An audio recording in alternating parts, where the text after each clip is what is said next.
In a distant part of the galaxy, inside a massive assembly hall made of shimmering silver and glowing blue lights, representatives from different alien races gathered.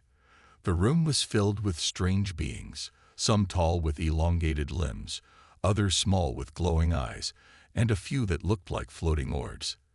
They had come to discuss an important matter: humanity. At the center of the room stood Zorak, an elder with wrinkled gray skin and deep-set eyes that seemed to hold centuries of wisdom. He cleared his throat and began to speak. "Humans are dangerous," Zorak said in a calm but firm voice. "They are unpredictable.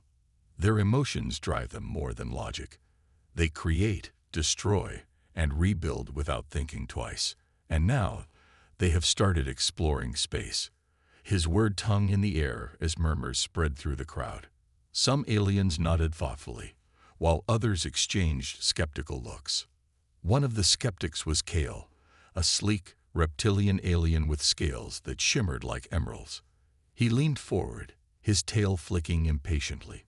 "Zorak, your warnings are exaggerated," he said, his tone dismissive. "From what we've observed, humans are still primitive. Their technology is basic, their understanding of the universe limited. How could they possibly pose a threat to us?" Zorak sighed. He had expected this reaction. "It's not just their technology," he replied. "It's their nature. Humans adapt quickly. They fight even when the odds are against them. They don't back down easily. If provoked, they will retaliate with everything they have." Kale smirked, showing rows of sharp teeth. "Then let them try," he said loudly, causing laughter among some of the other delegates. "If humans become a problem, we can crush them before they even know what hit them." Meanwhile, on Earth, far away from the Galactic Council's meeting, two scientists were working late into the night. Daniel Carter, a man in his mid-30s with messy brown hair and glasses, sat hunched over a computer screen. Across the table was Lisa Monroe, a woman with short blonde hair and a focused expression. They were part of a secret government project tasked with studying signals coming from outer space. For weeks, they had been analyzing faint radio waves intercepted by a satellite orbiting Mars. The signals were unusual, patterns too complex to be natural. Daniel rubbed his tired eyes and glanced at Lisa. "Do you think it's real?" he asked quietly. "Aliens, I mean." Lisa didn't answer right away. She adjusted a dial on her equipment, listening intently to the crackling static. Finally, she turned to him. "I don't know," she admitted. "But if it is, we need to be careful. We're not ready for this." Their conversation was interrupted by a sudden spike in the signal. Both froze as the monitor displayed a series of rhythmic pulses.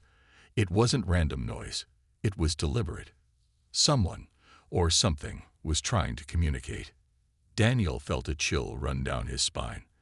"This changes everything," he whispered. But instead of excitement, all he felt was unease. Deep down, he couldn't shake the feeling that this discovery might bring more trouble than wonder. Back at the Galactic Council, Zorak watched Kale and the others argue. He knew they wouldn't listen. They never did until it was too late. As the meeting adjourned, he muttered under his breath, "We warned you. Now, it's up to them." Little did anyone know, the stage was set for a confrontation between two vastly different species, one driven by curiosity, the other by arrogance. And somewhere in the vast expanse of space, fate was already beginning to unfold. In the quiet expanse of the Nevada desert, under a sky dotted with stars, something unusual happened. A small alien scout ship descended silently, its sleek metallic surface reflecting the moonlight. The pilot, Vrax, was a nervous young alien with wide, blinking eyes and trembling hands. His mission was simple: observe humanity without being detected. But Vrax had never been to Earth before, and he underestimated how unpredictable humans could be. Not far from where the ship landed, Jake Thompson, a middle-aged rancher with sunburned skin and a scruffy beard, was out checking on his cattle. He noticed strange lights in the distance and decided to investigate. Armed with nothing but a flashlight, He approached cautiously.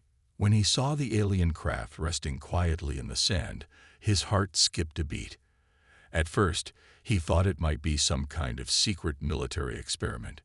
Shaking his head, he pulled out his phone and called his cousin Emily, a journalist known for chasing bizarre stories. Emily arrived within an hour, her car kicking up dust as she drove across the barren landscape. She stepped out wearing jeans, boots, and a leather jacket, carrying her camera slung over one shoulder. "Jake, are you sure about this?" she asked, though her tone suggested she already knew the answer. "Just take a look for yourself," Jake replied, pointing toward the ship. As Emily approached, Vrax panicked. He hadn't expected anyone to find him so quickly. Thinking it would be safer to check things out himself, he opened the hatch and stepped outside. The moment Emily saw him, his thin frame, oversized head, and glowing green eyes, she froze. For a second, they just stared at each other. Then, accidentally brushing against a control panel on his suit, Vrax triggered a defensive mechanism. A nearby boulder exploded into dust with a loud crack. Emily screamed and stumbled backward, dropping her camera. Instinctively, she reached down, grabbed it, and started filming. Her hand shook, but she managed to capture everything: the alien, the ship, and the smoking remains of the boulder. Without waiting another moment, she ran back to her car, heart pounding. By morning, the video was everywhere. News outlets around the world broadcast Emily's footage, sparking chaos. People crowded into streets, shouting about invasions or demanding answers from their governments. Social media erupted with theories ranging from hoaxes to doomsday predictions. Governments scrambled to respond, issuing statements that only added to the confusion. At the same time, Daniel Carter and Lisa Monroe watched the news unfold from their lab.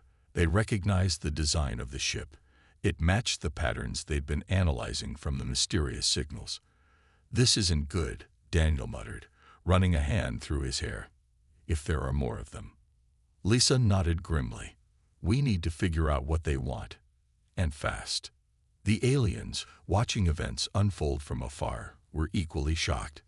Kale, the reptilian council member who had dismissed Zorak's warnings, couldn't believe what he was seeing. "They're panicking over one scout," he exclaimed during an emergency session of the Galactic Council. "How is this species supposed to threaten us?" Zorak leaned forward, his expression grave. "Because fear leads to aggression," he said. "And aggression leads to war. You've seen how quickly they reacted. Imagine what happens when they feel truly threatened." But Kale wasn't listening. Instead, he convinced the Council to send a larger delegation to Earth, not to attack, but to establish formal contact. He believed showing strength would intimidate humanity into submission. What he didn't realize was that humans weren't the type to back down, no matter how scared they were. As preparations began aboard the alien fleet, tensions on Earth continued to rise. Military bases went on high alert, and experimental spacecraft, designed by Daniel and Lisa's team, were ready for launch. No one knew exactly what was coming next, but everyone agreed on one thing: humanity wouldn't go down without a fight. Unaware of the storm brewing both above and below, Emily uploaded her final edit of the video, adding a caption: "First contact" or "first conflict." Within minutes, millions of views poured in. Humanity had officially entered the galactic stage, whether it was ready or not. The aliens didn't waste any time. A large delegation of ships entered Earth's orbit, their presence announced by a sudden burst of light in the sky. The vessels were enormous, sleek, and intimidating, casting shadows over cities as they hovered silently above the planet. Humanity held its breath, unsure whether this was an act of war or something else entirely. From one of the ships, a message was transmitted, a series of tones and symbols meant to communicate peace. But there was a problem. No one on Earth could fully understand it. The signal was intercepted by Daniel Carter and Lisa Monroe, who worked tirelessly to decode the transmission. They managed to piece together fragments of meaning, but the translation wasn't perfect. What they thought was a gesture of goodwill ended up sounding like a declaration of dominance. World leaders, already on edge, interpreted the message as a threat. Emergency meetings were held, and military forces were mobilized. Fighter jets took to the skies, circling the alien ships cautiously. Tensions escalated when one pilot, Sarah Bennett, got too close to one of the vessels. In response, the ship emitted a low-frequency pulse that temporarily disabled her jet systems. She managed to regain control and return safely, but the incident only fueled humanity's fear and anger. Back at the lab, Daniel slammed his fist on the table in frustration. "This is all wrong," he exclaimed. "They're trying to talk, not fight. We just don't understand them." Lisa nodded, her face pale with worry. "And now we've made them think we're hostile. This could spiral out of control fast." Meanwhile, Kale watched the events unfold from the safety of the alien flagship. He smirked, feeling vindicated. "See," he said to Zorak, who stood nearby. "They're chaotic, unpredictable. Look how quickly they turned aggressive." Zorak shook his head, his expression grim. "You provoked them," he replied.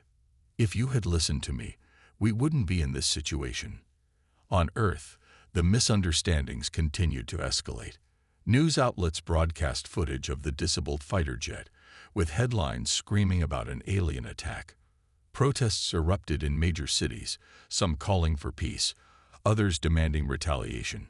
Emily, the journalist who had filmed the first encounter, found herself at the center of the chaos. Her phone buzzed nonstop with interview requests, but she felt uneasy. Something about the whole situation didn't sit right with her. Determined to get answers, Emily traveled to the outskirts of Washington, D.C., where rumors suggested a secret government facility was working on alien technology. She managed to sneak past security fences and capture photos of strange devices being tested. One of the engineers noticed her and chased her away. But not before she shouted, "Why aren't you telling people the truth?" Her report went viral, reigniting public outrage. People demanded transparency from their governments, while conspiracy theories multiplied. Amid the confusion, Daniel and Lisa tried to send a message back to the aliens, using simple mathematical patterns to convey peaceful intentions. It was a long shot, but they hoped it might bridge the gap. Unfortunately, their efforts were too late. The aliens, interpreting humanity's military movements as preparations for war, decided to take preemptive action. Several smaller ships descended into Earth's atmosphere, targeting key locations, military bases, communication towers, and power grids. Explosions lit up the night sky as cities plunged into darkness. Panic spread like wildfire. Families huddled together, unsure if they would survive the night. Yet even in the midst of chaos, humanity showed resilience. Civilians banded together to protect their neighborhoods. Volunteers used social media to share information and organize relief efforts. And in the skies above, pilots like Sarah prepared for another round of aerial combat, determined to defend their home. As the battle raged on, Zorak watched silently from the flagship's observation deck. He couldn't help but admire humanity's spirit, even as he feared the consequences of their defiance. Kale, however, remained smug, convinced that the humans would crumble under pressure. But neither side truly understood the other. Miscommunication had turned curiosity into conflict, and now the galaxy braced itself for what might come next. The battle between humanity and the alien fleet raged on, but it wasn't a fight humanity could win with brute force alone. The aliens' technology was far superior, their ships capable of withstanding missile strikes that would have torn Earth's aircraft apart. Yet, despite their disadvantages, humans refused to give up. Their determination became their greatest weapon. In a secret underground facility, Daniel Carter and Lisa Monroe worked around the clock to find a way to level the playing field. They had been analyzing debris from one of the downed alien ships, searching for any weakness they could exploit. Finally, after days of relentless effort, they found something. A flaw in the aliens' propulsion systems. The engines generated immense power, but were vulnerable to electromagnetic pulses, EMPs. If they could deploy EMP devices close enough to the alien ships, they might disable them long enough to force a retreat. Daniel immediately presented the idea to military leaders. At first, they were skeptical. "How do we get close enough without getting blown out of the sky?" asked General Hayes, a gruff man with sharp eyes and a no-nonsense attitude. "We'll need volunteers," Daniel replied firmly. "Pilots willing to take the risk." Sarah Bennett stepped forward without hesitation. She had already faced the aliens once and knew what was at stake. Joining her was Alex Turner, a young pilot with a reputation for quick thinking and steady nerves. Together, they devised a plan. 2 small, fast jets would carry the EMP devices deep into enemy territory, while larger fighter squadrons provided cover. The mission was dangerous, and everyone involved knew it. As Sarah and Alex suited up, Daniel approached them. "This is our best shot," he said, his voice low but urgent. "If you can pull this off, you might save us all." Sarah nodded, her expression calm but resolute. "We'll make it work," she said simply. The operation began under the cover of darkness. Dozens of fighter jets launched simultaneously, drawing the aliens' attention away from Sarah and Alex. The 2 pilots flew low and fast, weaving through the chaos of explosions and laser fire. The alien ships loomed ahead, massive and menacing, but Sarah kept her focus. "Stay close," she radioed to Alex. "We only get one chance at this." As they neared their targets, the alien ships detected their approach and opened fire. Bright beams of energy streaked past their wings, narrowly missing. Alex's jet took a hit, smoke trailing behind it, but he didn't falter. "I'm still with you," he shouted over the comms. Reaching the designated range, Sarah and Alex deployed the EMP devices, small pods ejected from their jets, releasing powerful bursts of electromagnetic energy. One by one, the alien ship's engines sputtered and died. Without power, the vessels drifted helplessly in the sky. Back on the ground, people watched in awe as the once dominant alien fleet fell silent. Cheers erupted among the soldiers and civilians who had gathered to witness the turning point. For the first time since the conflict began, hope flickered in humanity's favor. On board the alien flagship, Cale stared at the screens in disbelief.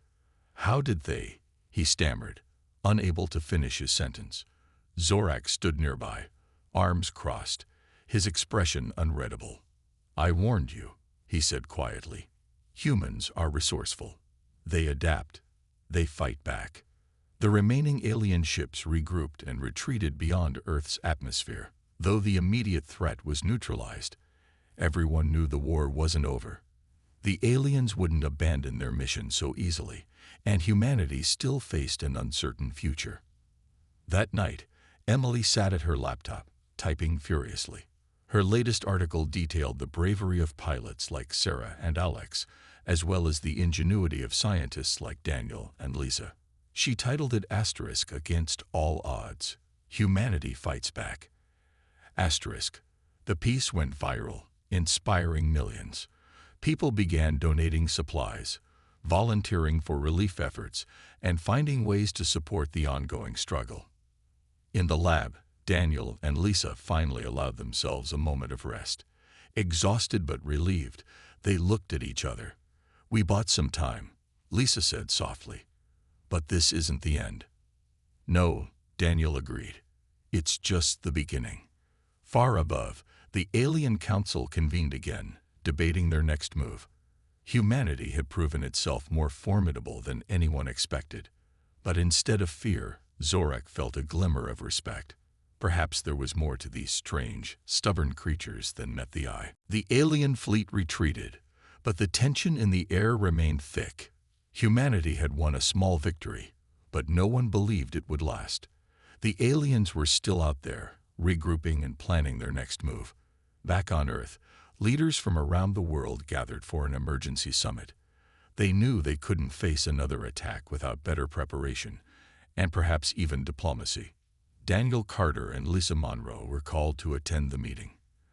At first, they hesitated. Neither of them was used to being in the spotlight, and they weren't sure how much help they could offer beyond science.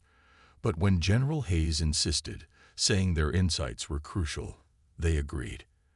As they entered the conference room, they felt all eyes on them. Politicians, military officers, and advisors sat around a large table, discussing strategies that ranged from building stronger defenses to launching a counterattack. Lisa cleared her throat and spoke up. "We can't keep fighting like this," she said firmly. "Even if we win battles, we'll lose in the long run. We need to find a way to talk to them, to understand why they're here." Her words sparked debate. Some argued that talking was pointless. Others thought it might be the only way to avoid total destruction. Eventually, the group decided to send a message to the aliens, hoping to open a line of communication. Daniel and Lisa worked together to craft the message using simple mathematical patterns and symbols, ensuring it conveyed peace rather than hostility. On board the alien flagship, Zorak watched as the new message was received. He studied it carefully, noting its careful structure and lack of aggression. For the first time, he felt a flicker of optimism. Turning to the council, he said, "They're trying to communicate. This is our chance to avoid further bloodshed." Kel sneered. "Why should we trust them? They've already shown what they're capable of." "Because continuing this fight will only lead to more losses for both sides," Zorak replied. His argument swayed some members of the council, who reluctantly agreed to respond. However, Kel refused to back down, vowing to oppose any attempt at negotiation. The aliens' reply arrived hours later. It was cautious but clear. They were willing to meet under neutral conditions. A location was proposed, a space station orbiting near Earth's moon, far enough from both factions to ensure safety. Humanity quickly accepted the offer, though many remained skeptical. Daniel and Lisa were chosen to represent Earth during the negotiations. When they arrived at the space station, they were greeted by Zorak and several other alien representatives. The atmosphere was tense, with both sides eyeing each other warily. At first, progress was slow. Language barriers made communication difficult, and mistrust lingered in every exchange. Lisa took the lead, speaking slowly and choosing her words carefully. She explained humanity's fears, that they saw the alien arrival as a threat to their survival. She emphasized their desire to coexist peacefully, not out of weakness but out of necessity. Daniel supported her by presenting visual aids and diagrams to clarify their points. Zorak listened intently, his expression softening as he realized these humans genuinely wanted peace. He translated their words for the council, adding his own observations about their sincerity. Slowly, the tone of the discussions began to shift. But Kale remained hostile. During one heated moment, he accused humanity of being inherently violent. "You attacked us first," he snapped. "How can we believe you won't do it again?" Sarah Bennett, who had joined the delegation after her heroic mission, stepped forward. Her voice was steady but firm. "We fought because we were scared. You came into our home without asking. We didn't know your intentions, but now we do. And if you're willing to listen, we can find a way forward, together." Her words struck a chord. Even some of Cal's supporters began to waver. Though the road ahead would be challenging, the seeds of understanding had been planted. For the first time, both sides dared to hope that peace might be possible. The negotiations on the space station dragged on for days, each side trying to bridge the gap between their vastly different cultures. Daniel and Lisa worked tirelessly, explaining humanity's values, fears, and hopes. They showed images of Earth, its oceans, forests, cities, and people. They spoke about how humans had overcome challenges in the past and expressed a desire to do the same now.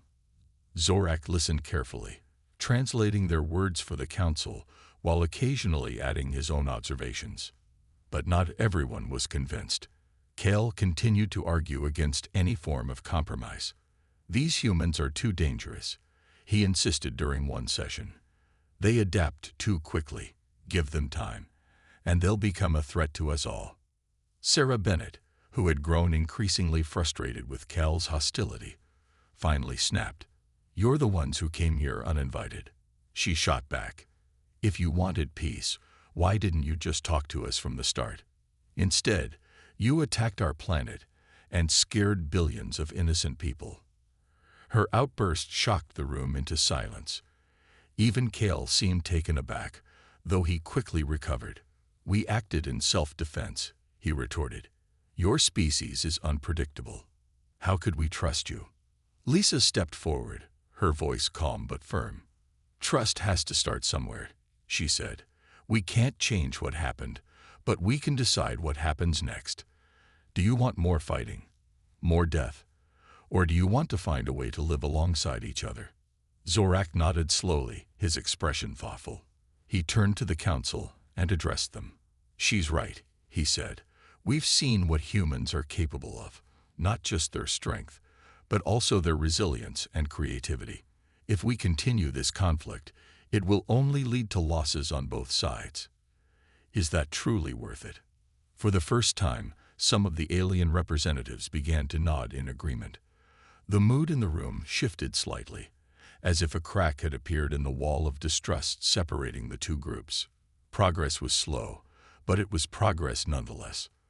Over the next few days, the discussions became less confrontational and more collaborative.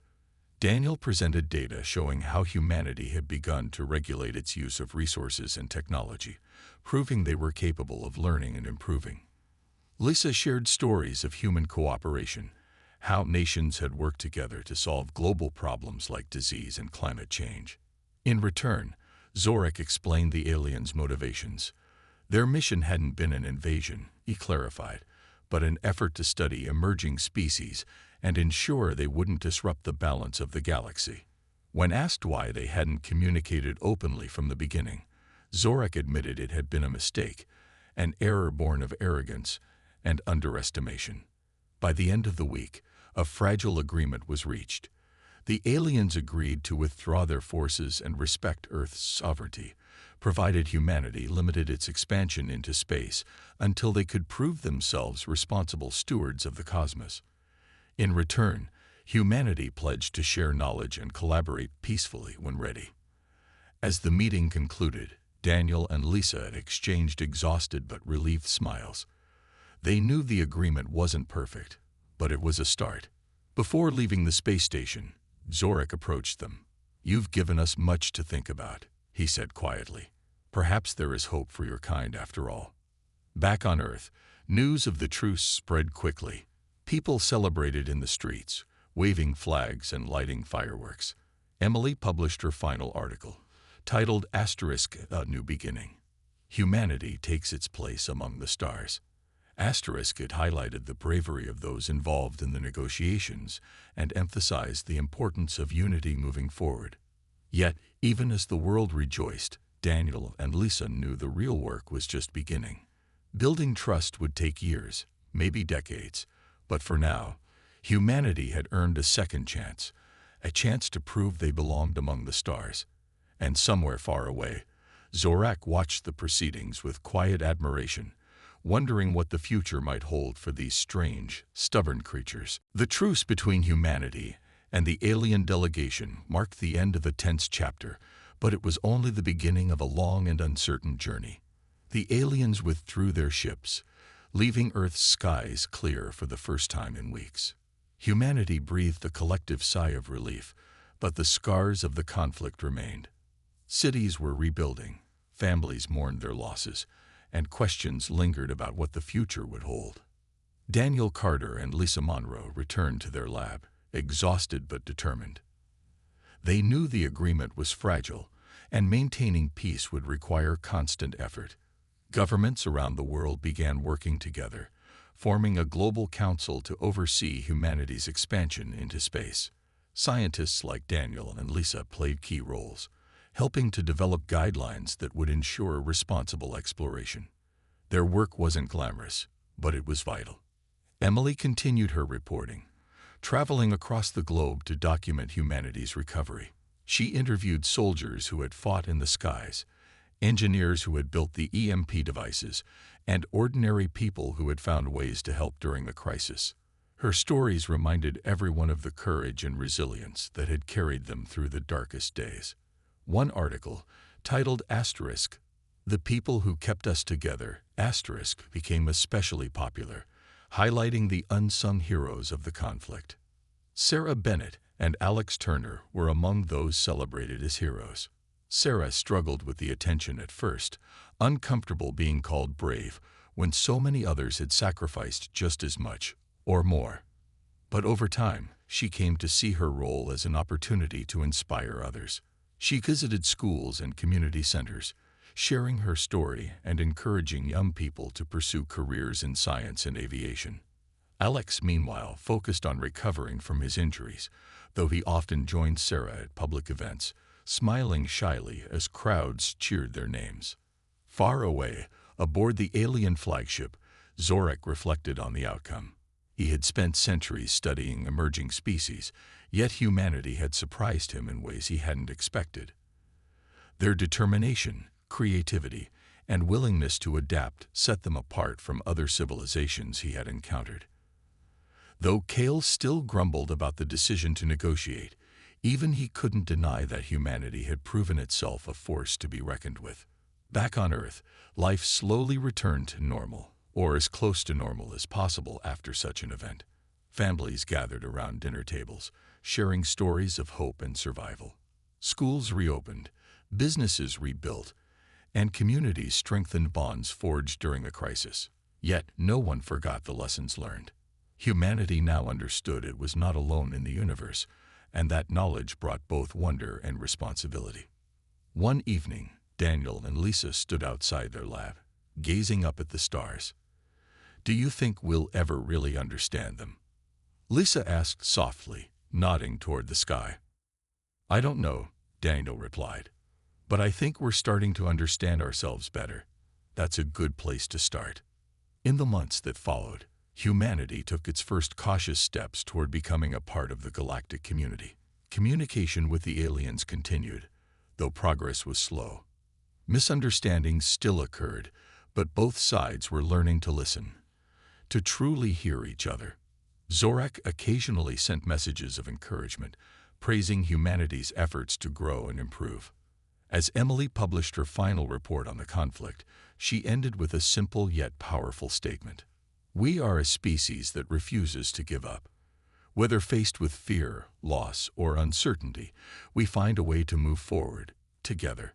Those words resonated deeply, reminding everyone of what they had overcome and what they could achieve in the future. Somewhere in the vastness of space, Zorak watched Earth quietly, a faint smile on his weathered face. Perhaps there was hope for these strange, stubborn creatures after all.